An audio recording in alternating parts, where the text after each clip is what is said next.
আমার পরিচয় দিয়ে আপনি কি করবেন? তার আগে বলেন আপনারা এখানে কি করেন? জানেন না এখানে ছেলে মেয়ে প্রবেশ নিষেধ? আমরা এলে আপনার সমস্যা কোথায়? আর আমরা দুজন হাজব্যান্ড ওয়াইফ। ও আচ্ছা, তাই নাকি? না, সবাই এরকম প্রথমে বলে তারা হাজবেন্ড ওয়াইফ, তো গণধুলাই খাওয়ার পর সব স্বীকার করে। দেখেন ভাই, আমরা সত্যি সত্যি হাজব্যান্ড ওয়াইফ। কালকে রাত্রে আমাদের বিয়ে হয়েছে। মেমনের সাথে কথা বলি না তো, আপনারা সাইড নিয়ে যেত। আল্লাহ, কি হয়েছে তোমার? কি করছো ওরা? ওরা অনেক মেরেছে। চুপ থাকো তো, আগেই বাচ্চাদের মতো চিল্লায় ওঠে। ও জানো, আমি চেয়েছিলাম সিনেমার হিরোদের মতো ওদের সাথে মারামারি করব, কিন্তু ওরা মানুষ বেশি ছিল, এই জন্য আর মারামারি করিনি। বুঝতে পারছি কি যে মারামারি করবা ভিতর দিয়ে। শুনো, বাবা না ড্রয়িং রুমে বসে আছে, বুঝছো? তুমি এক্ষুনি গিয়ে বলো আমরা যে হানিমুনে যেতে চাই। তুমি বলো না প্লিজ। আমি কেন বলবো? আমি বললে বাবা ভাববে আমি নির্লজ্জ মেয়ে, আমার কোনো লজ্জা শরম নেই।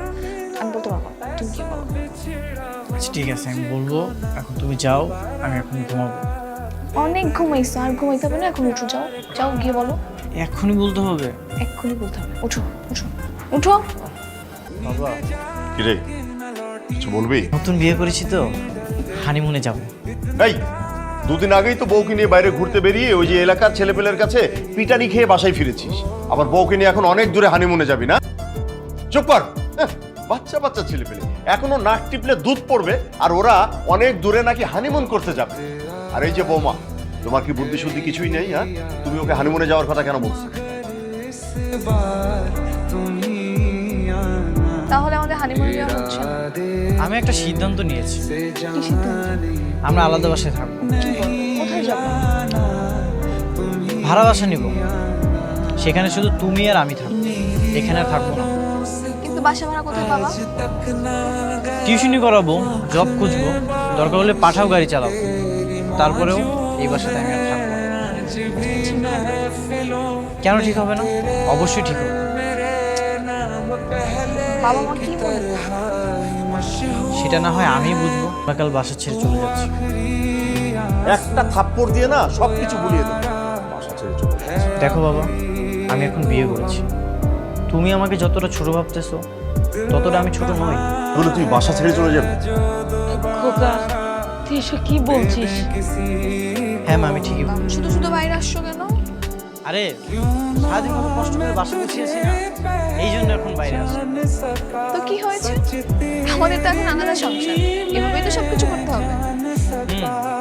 তখন না হয় করবো, এখন তো আমরা স্বাধীন, যখন ইচ্ছা তখন বাসা থেকে বের হবো। এখন আর আমাদের বকাদের মতো কেউ নেই।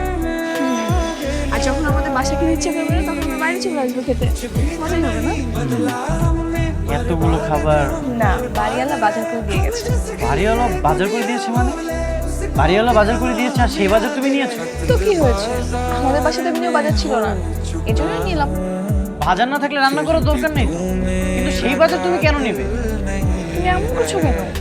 আমি তো কষ্ট করে তোমার জন্য সবকিছু রান্না বান্না করেছি, আর তুমি রাগারাগি করতেছো। কষ্ট করে রান্না করেছো, খাও তোমার রান্না। হ্যাঁ নাদিয়া, বলো। একটু বাসায় আসো না, তাড়াতাড়ি, আমার শরীর অনেক খারাপ লাগতেছে হঠাৎ। কেন, কি হয়েছে? জানি না, অনেক খারাপ লাগতেছে। বাসায় আসো। ঠিক আছে, আমি আসতেছি।